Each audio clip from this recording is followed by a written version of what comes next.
This is Support is Sexy, episode 398, with Erica Mandy, founder of theNewsWorthy.com. Welcome to Support is Sexy. I'm your host, Elayne Fluker, entrepreneur, author, and founder of Chic Rebellion Media. 5 days a week, Monday through Friday, I bring you inspiring women entrepreneurs who share their wins and lessons to help you take your business to the next level.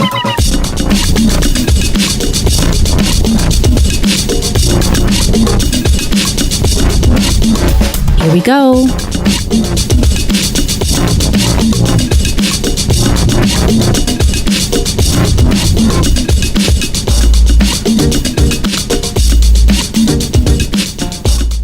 Hi, everyone. Welcome to a new episode of Support is Sexy. I'm super excited to have you here.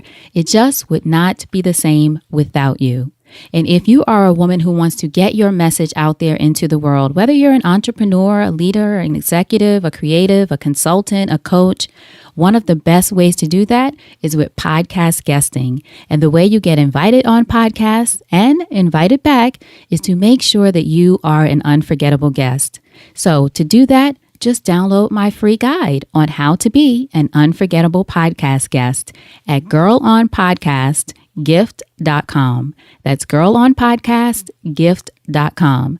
Great tips in there about why podcast guesting is a great way to market yourself and your business and whatever you're up to, and how to be an unforgettable guest for all the right reasons.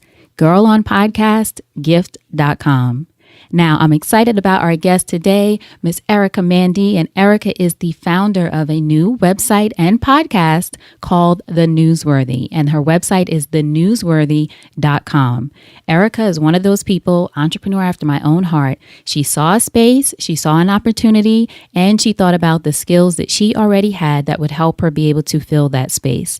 In Erica's case, she was a reporter for CBS Los Angeles, a television reporter, and she discovered that there was an opportunity to deliver the news in a different way by using the platform of podcast. So thenewsworthy.com delivers news to you in 10 minutes or less. Well-rounded news, not just the heavy stuff, not just the light stuff. It's a great mix of content. 5 days a week, a woman after my own heart. 5 days a week, she figured out how to bring you this content using the skills that she already has and putting it to good use and into her business. So in this episode, Erica talks about the moment that she discovered that this was an opportunity and a space that she wanted to move into. Also, having the courage to quit that job that looked like the quote unquote glamorous job and make a move into entrepreneurship. And a theme throughout this episode, the importance of connecting the dots, looking back over your experience and your life, connecting the dots to help you make the next step. So I know you're going to enjoy this episode. So without further ado, Erica Mandy.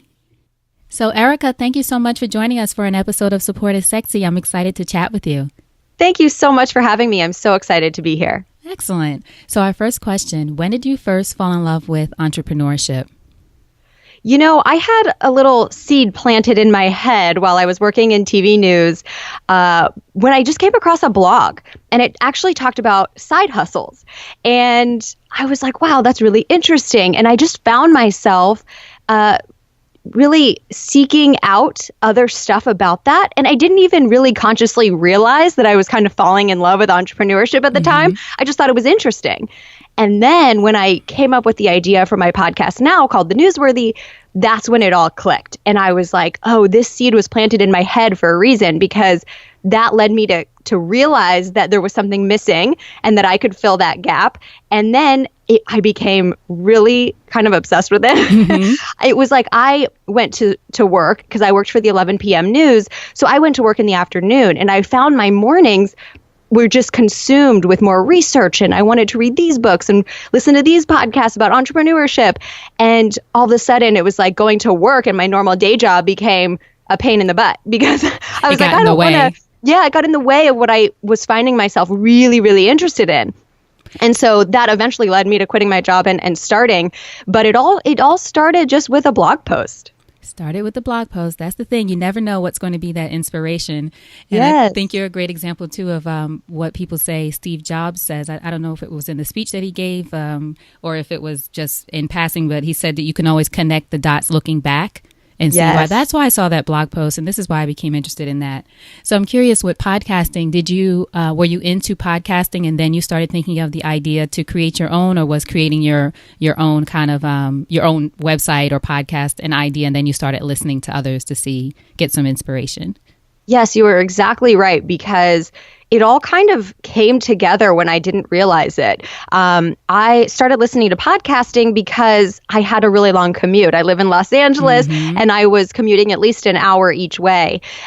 So I was like, what can I do other than listen to the same song every day that could enhance my life? And around that same time is when I came across that blog post. And so I started seeking out business podcasts, and that put that in my head. So then when I realized that later that there was this gap and I was listening to podcasts and wow, wouldn't it be great if there was this type of news podcast that doesn't exist yet?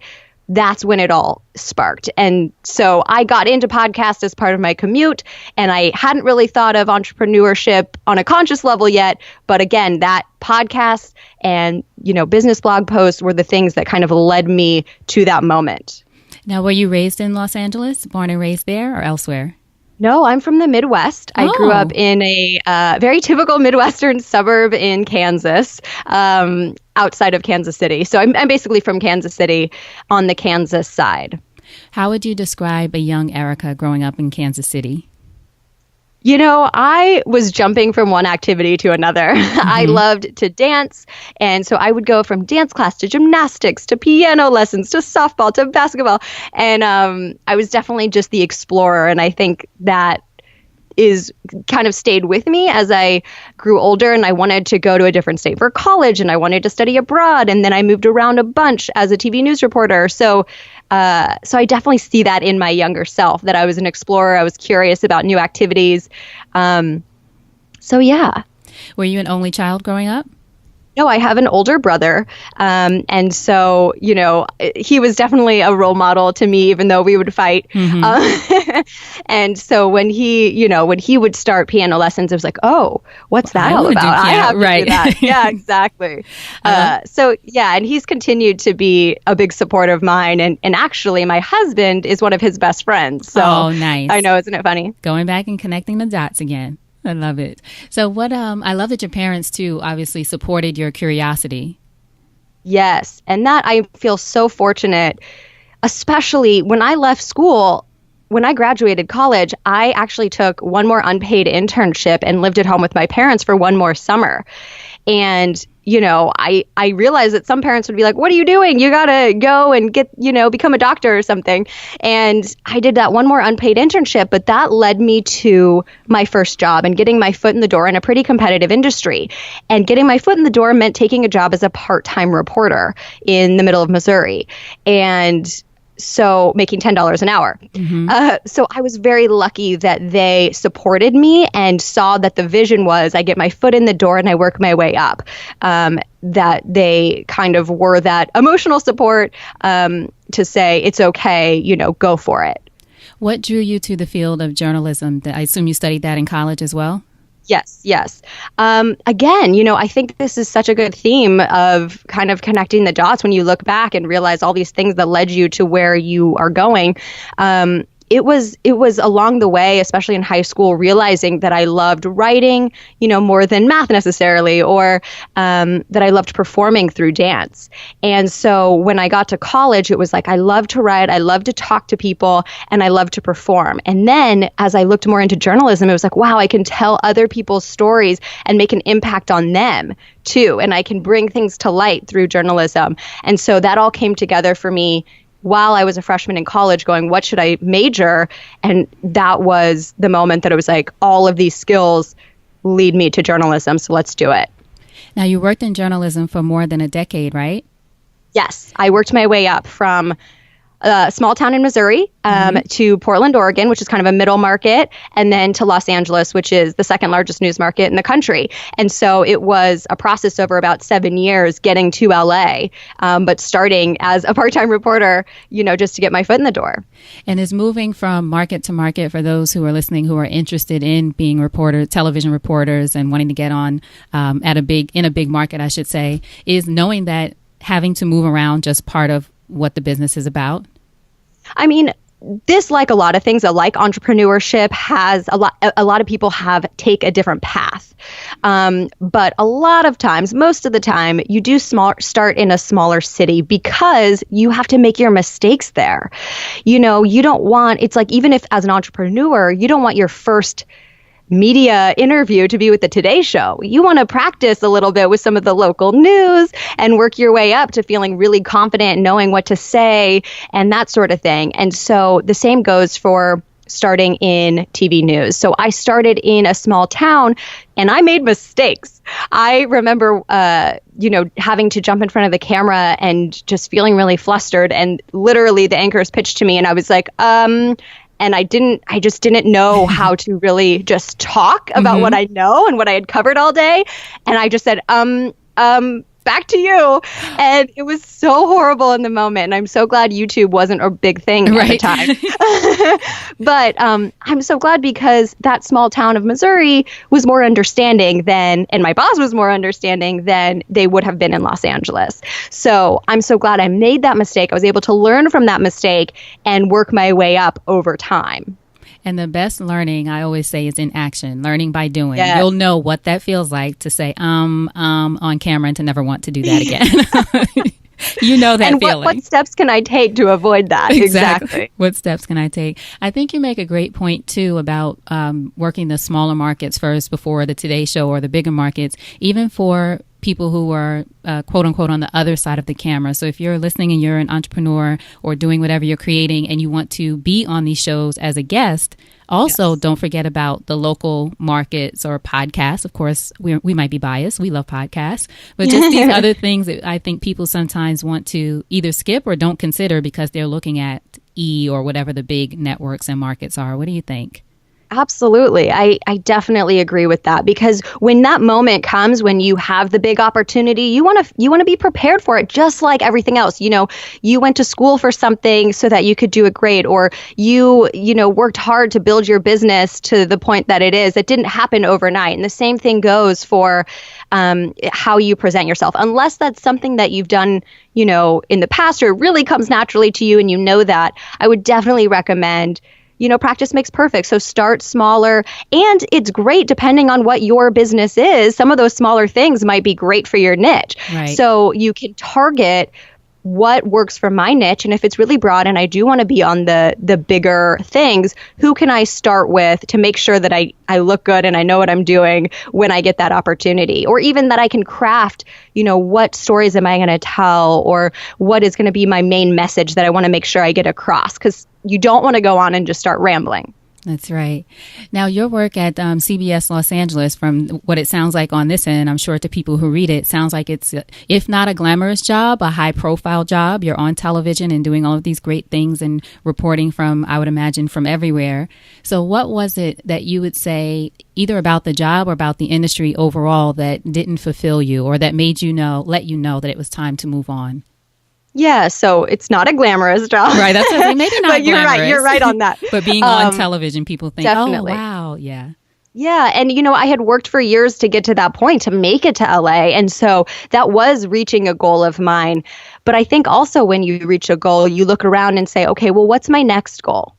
And when I realized that my next goal was going to, the main networks and being on air for that, I looked around and realized that that's not really how a lot of people were getting their news anymore. And that I was hearing from my smart friends that they thought news was just too depressing, or they just got it online, or, from a podcast or whatnot. And so part of me was, and I think that's how I got my news as well.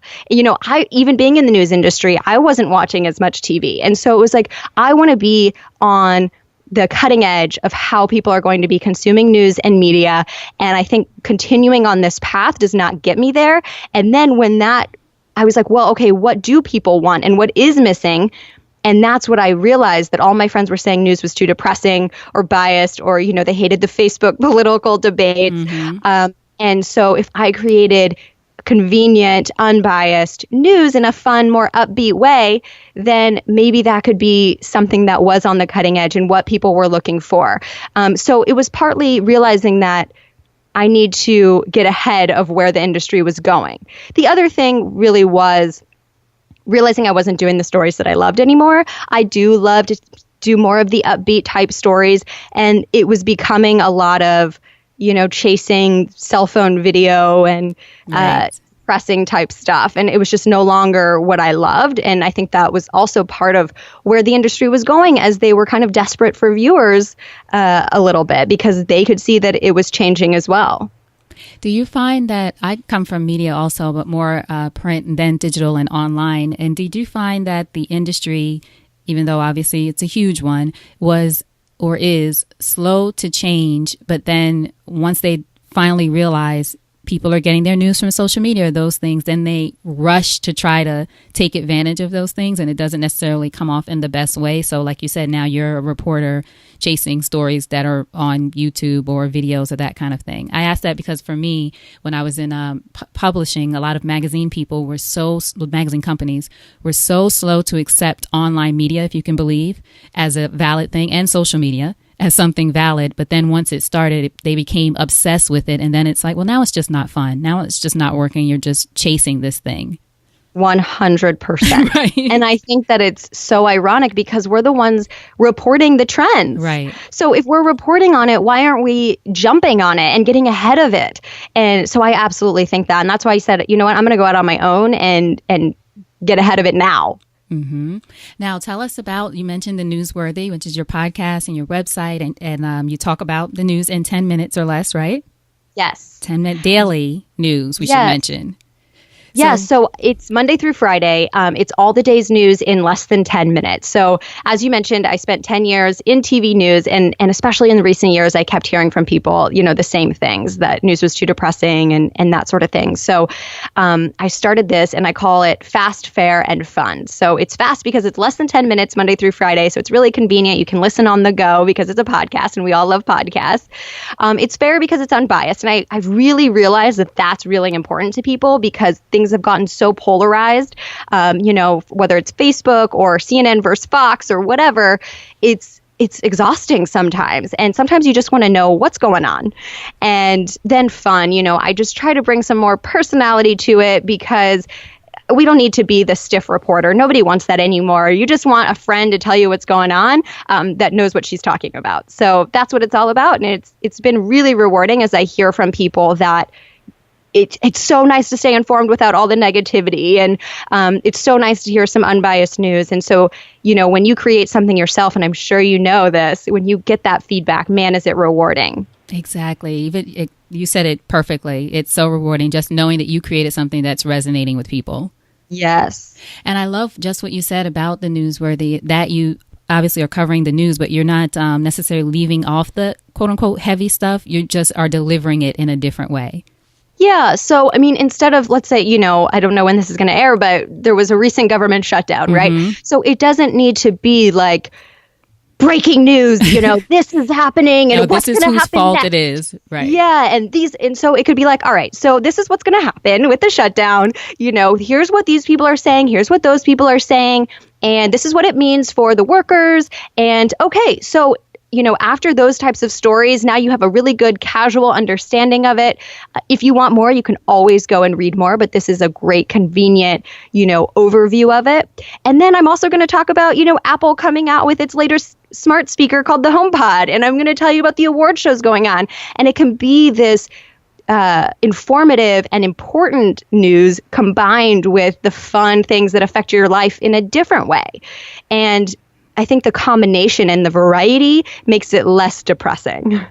Do you find that more podcast hosts and listeners are investing time into short form content or mentioning that they enjoy that more as well? Yes. In fact, just in today's episode, we talked about Netflix is starting a new 15-minute comedy stand-up special. So they're going to release in bundles 15-minute comedy segments on Netflix.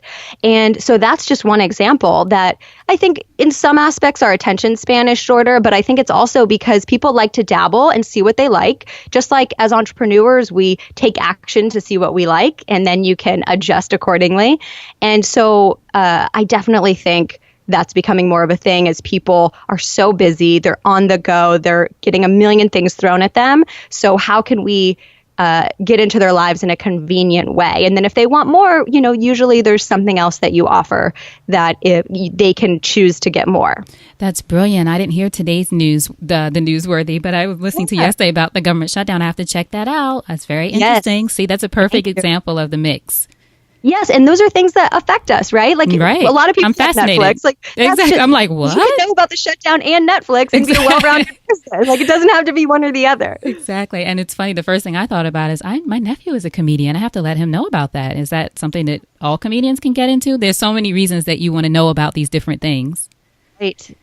For that specific one, I think they are filming a set in Atlanta next month, and then they'll release it slowly. So I don't know about that one, but they should check into, the next round, because I'm sure this won't be the last. Absolutely. Fantastic. So what would you say then your vision is for the Newsworthy? I know it's fairly new and just getting started, but maybe either your vision now or when you first thought of it, what did you feel like was going to be your vision for this? Yeah, so I want it to grow in multiple ways. Of course, grow the community and the listenership, but also grow to be a multimedia, multi-platform organization. So that's maybe getting into video and partnering with other companies such as a Netflix or a Spotify or something to really be that main thing that people can turn to, or that it's, on-demand video that you can play on your Amazon show. So I think as smart speakers become popular, as we use our phones even more and more and more, there's a lot of opportunity there. And so I just want to stay on the cutting edge of it and provide the content that the people want. Did you have any friends or maybe even colleagues say to you some version of, are you crazy to leave this job? Oh, yes. I'm just curious. Absolutely. One thing, and I specifically had a boss when I said kind of what I was doing. When I was leaving, say, my 19-year-old son wants to start a podcast. Like, what are you doing? And it was hard. And I had another colleague who said, this is the job everybody wants. Like, This is the dream job and you have it and you're going to just walk away from that. And it's not that I took my job for granted, and I really was conscious in the fact that it wasn't just the grass is always greener. It was a conscious decision of, I'm going to give myself the opportunity to do this, and I'm going to give myself a year and see if people like it and see if it grows. And if it works, awesome. And if it doesn't, I trust myself to be able to get back into TV or start something else new and I'll be able to handle it. So I think it's trusting yourself and then just overcoming the fear no matter what anybody tells you. Yes. And then what does success look like for you in a year? What do you feel like will let you know, okay, I'm going to keep going with this? Absolutely. It has to do with growth. I think even no matter at what pace you're growing, if you're growing, then more and more people like it. That's a good sign. And actually, it was another business podcast that I first heard this idea. And I thought, this is really great. Amazon wasn't Amazon overnight, but they kept growing. I don't know at what pace, but they kept getting just a few more customers every day, right? So, and eventually they went from being a bookstore to what they are now. And that was over 10 years or something. And so as long as I'm growing, then that's my signal that I should keep going and that people are liking it. And as long as I'm getting good feedback, for me in a year, I would like to grow exponentially and partner with other organizations to just, again, have that discovery and make sure more people are finding out about it so they have the opportunity to like it and to listen. That's the biggest challenge, right? Is that visibility and making sure that people just know that it exists. So that's definitely the success for me in a year is being a lot bigger than I was when I started, which I'm on that path, but I want to keep going. Right. Thank you so much for sharing that with us. I think it's important for everyone to hear, too, that just as you just illustrated, that it doesn't necessarily just have to be tied into how much money your business is making. at first. Right. I'm sure I'm sure you want to monetize it, or I shouldn't say I'm sure. I would imagine that you'd Right. want to monetize it in some way and those kinds of things. But you spoke more about partnerships, growing, feedback, the audience. So sometimes I think some of us, and I've been guilty of this at times too, oh, this isn't making money fast enough, or money, and not looking at some of the other things that also show growth. Yes, and you kind of have to build that platform, that audience first for the money to then come. It's just like, again, you go to school or you do whatever training to get to the level that you want to. And so it's all a process, absolutely. And you have to put the work in first. Right. And I think awareness is currency. Letting people know about what you're doing is part of the, it's not cold hard cash, but it is currency. So I think it's brilliant that you're going on other podcasts. Again, I'm biased, but I fully love it. Yes, that is a huge part of it. And if you want podcasts or people who listen to podcasts to be your listener also, they already know how to listen to a podcast. So that's a great tip for anybody that wants people to listen to their podcast, as you know, is to get on other podcasts, because those people, you don't have to explain how to listen to those people. They already know how. They just need to search for your show. That's right. And I'm a subscriber of the Newsworthy. So make sure you subscribe, everyone. Excellent. So I'm curious, what is your production cycle like for creating your content for? I mean, I do a 5-day-a-week show, but it's not news related. So I can't imagine what it's like for your podcast. Yeah, it's a little different because, I hear a lot of things like you should batch, what's the word I'm looking for? But basically do all your interviews, in one day, and then you can spread that out for 3 months of content or whatever it is. And that's not an option for me because it's got to be the daily news. And so that is one of the challenges I face, but I'm also really used to it because of my background. So I met deadlines every single day as a news reporter in TV, and so it's nothing new to me. So I do in the morning, I do all the other stuff. So everything from social media to, getting on other podcasts and doing interviews like this to sponsorship stuff, because I do have one sponsor, and building the visibility aspect. So then about 4 p.m. Pacific time, because I'm on the West Coast, I turn to actually content production. And so that's when I start researching, writing, gathering the news that's been happening all day. And then I eventually, about 10 p.m.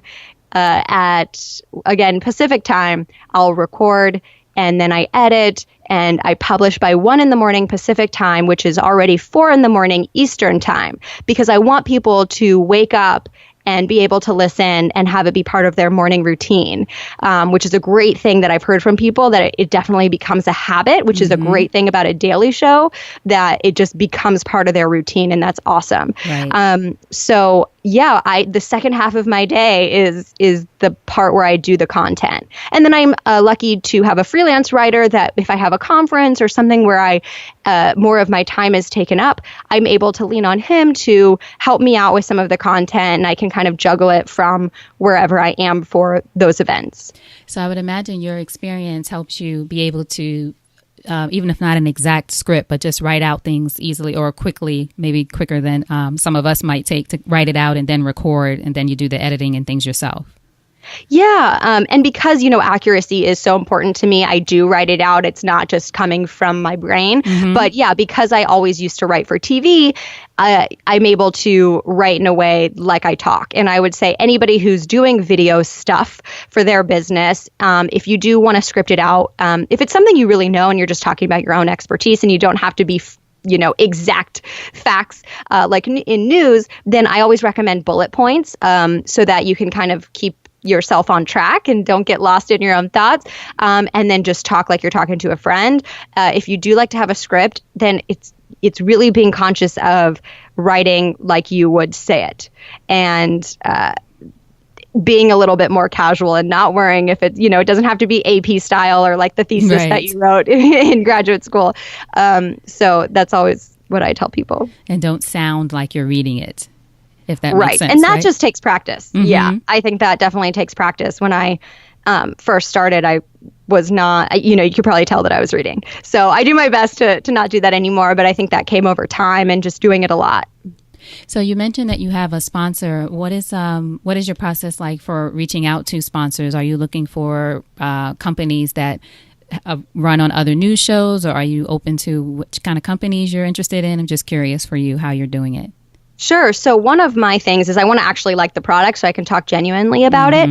And they have to know that, if there's a news story that makes, even their industry look bad or something, I'm not going to not put it in the show. Right. But at the same time, I think people get that when it comes to news, and all of us have something that could impact. Like if there was a story about podcasting, I would still put that in.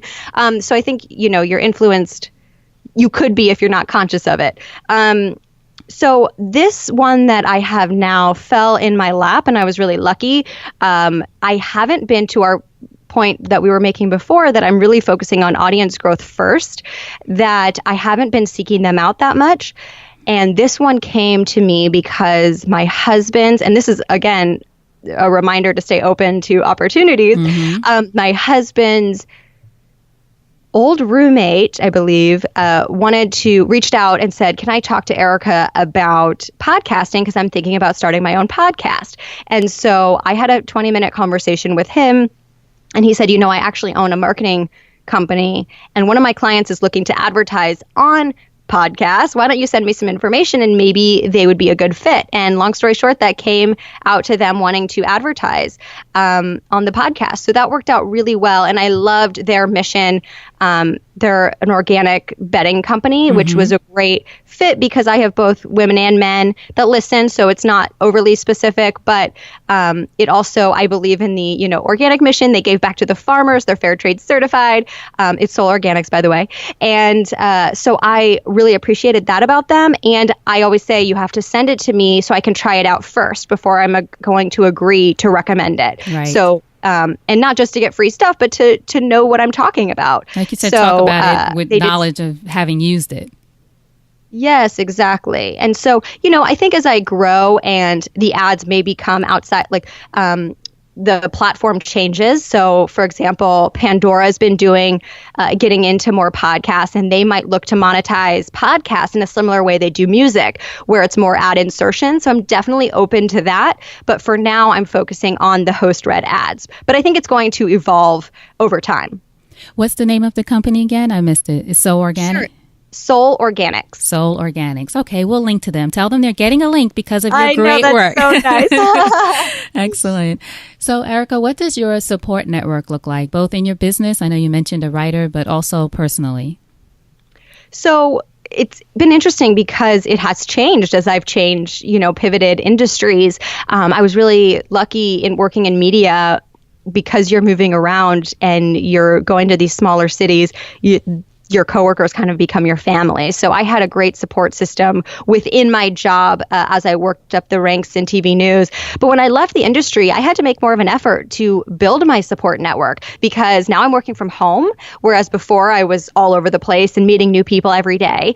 And I'm kind of in this new aspect where I didn't know anyone in the industry anymore in podcasting or entrepreneurship. So for me, that meant starting by going to a conference. And I went to Podcast Movement, and it was huge for me because I reached out to a couple people beforehand, and they introduced me to more people, and I met this whole little community within podcasting that I've stayed in touch with. And one of them lives in LA, and she just gave me a free shout out on her podcast, and I'm giving her advice about writing for video, and we're this support system for each other that's really amazing. And so it's putting yourself out there to find the people in your industry that you need to lean on. I also look locally. So I have a friend who recently wrote a book, and she's in a totally different industry, but there's similarities in entrepreneurship. So her and this other woman I met through an online business school, we are starting a monthly mastermind. Let's get together and hold each other accountable. Let's get together in person because we are local to each other.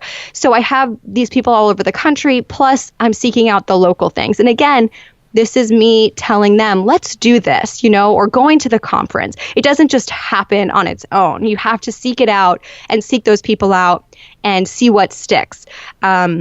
So that's been great. And then I'm super excited. I just was picked for this really amazing program, and there's free resources for the organization for anyone to look at, but the nonprofit's called Take the Lead, and you can go to taketheleadwomen.com for free resources about, just being a woman in your career and how to take charge of that. And they're starting a new program called 50 Women Can Change the World in Media and Entertainment.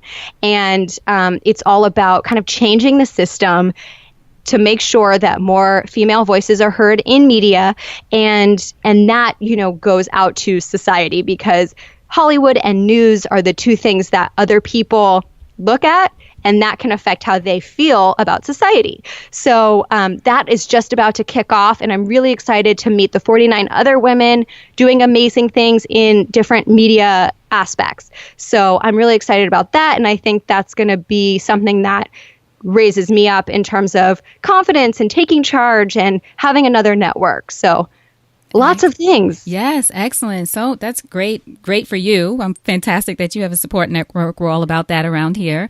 But I love the ideas that you've even given to us. One about, I heard podcast movement is great. I'm going to go to that too. I've heard nothing but good things about it. Okay, good. We'll have to find each other there. Yes, absolutely. But also, I love that you mentioned the idea of focusing on locally as well. Your mastermind group, and then now this organization. So taketheleadwomen.com. Yes. Okay, I'll make sure I link to that so people can find out more about it. And I always like to talk about how that came about, because it's a reminder, again, that to put yourself out there, even when it's a little scary and you don't know what it's going to lead to, you just never know. And I randomly got an email about this organization, and they were having an informational get-together, and I was really busy. I needed to produce my podcast. It was already late, but I said, you know what? I don't know what this is going to lead to. Let me just go. Let me just go for it. And so I went, and I ended up applying from the information that I had gotten there. And then I was, to my surprise, chosen for it. And so I think it's just a lesson to myself as well, but to everybody else, that if you're thinking about doing something, or you're feeling scared about doing something, whether it's making a phone call or going to a gathering or putting together a mastermind locally, I would just say go for it, because I have so many examples of those moments that just ended up leading to something fantastic. And even if it doesn't, then at least you tried. Right. Exactly. And especially when you feel, when there's something pulling you, you're not quite sure what it is. Sometimes you just don't want to go. But sometimes there's something pulling you. Okay. You don't want to go, but something is telling you, no, I think you should go to this. Go ahead and follow that. Excellent. Yeah. So what would you say entrepreneurship has taught you about yourself as a woman? I think that I do go back to just the ability to put myself out there and take those risks. And I think I actually took a personality test when I was younger. And one of the things that it told me, that specifically for women, and who knows if this is true, but that I tended to be a little bit more flexible and a little bit more of a risk taker than most women. That's what this test said. And I do think that, quitting my job and starting this, and then having to be an entrepreneur and put myself out there even way more than I even have in the past, because again, you have to take charge of it more, because no one else is going to do it but you. So I think that solidified those things in me, that I can put myself out there, and I can, even though I feel fear, I'm going to overcome it and just go for it. And there's been more moments where I am feeling that self-doubt or that fear than before, because it's me, everything's riding on what I do. So there's more pressure, right? But I would say having to pull that out of myself even more, and, recognizing that I have that in me, and to let it come through more than ever. So in closing, Erica, if you think over your life and career, and you had the chance to thank only one person whose support was critical to you personally or professionally, who would that be, and what would you say? There's so many people that have impacted my life through mentorship or just helping out. But I would have to go back to my parents, because without their support, without them telling me just do your best and you can do anything, I don't know if I would have. I don't think that that's necessary for someone to do great things, but I think for me, I'm very thankful that they've kind of been supportive all along the way. Even when I quit my job that I had finally reached, and they had seen that journey, they still supported me, saying, okay, if you believe in this, we believe in this. So I'm very thankful to them. Excellent. So now tell us how we can support you. Tell everyone again, the website, social media, anywhere you want us to connect with you. Yeah, so thenewsworthy.com is the website. You can also just search for The Newsworthy in whatever podcast app you listen to. I should be there. And then on Instagram and Twitter, I'm at the NW Podcast. And on Facebook, it's just facebook.com/Erica Mandy. So, or you could also just Google The Newsworthy and it should come up. Excellent. Erica, thank you so much. This was fun talking to another media girl and another podcaster. Yes, it's so fun. Thank you so much for having me. Of course. Now, before you go, what's a parting piece of advice from you to our listeners about anything? I would go back to if you feel like you kind of want to do something, but you keep procrastinating or you're putting it off, I would say just do it. Just go for it. Put yourself out there. It could be as much as I made a phone call to somebody that I kept procrastinating making a phone call to because I was a little scared of what she thought of me. And it ended up leading to her, inviting me to a gala and a mastermind. And it became this new support network. And that was just from a phone call. And so I would recommend that you just go for it and put yourself out there. Erica Mandy, thank you. Hold on just a second. All right. I hope you enjoyed that conversation with Erica Mandy. To find out more about her, to find out more about The Newsworthy and ways to get in touch with her, make sure you go to supportissexypodcast.com and simply search Erica, Erica. Her show notes page will pop up with all the links, the resources, the great resources she mentioned in this episode, and again, ways to get in touch with her and find out more about The Newsworthy. Just go to supportissexypodcast.com, go to the search icon at the top and type in Erica, Erica. All right, so thank you so much for being here. Make sure you subscribe to The Newsworthy. Make sure you also are subscribed to Support is Sexy so that you don't miss an episode. We've had some great conversations with some incredible women all around the world. We have some more great conversations coming up. I don't want you to miss anything, so please make sure you subscribe so I can be there for you every time you turn on your phone. All right, so either way, I appreciate you being here today. As I always say, it would not be the same without you. So until we chat again, always remember, you deserve support. And I'll talk to you soon. Take care.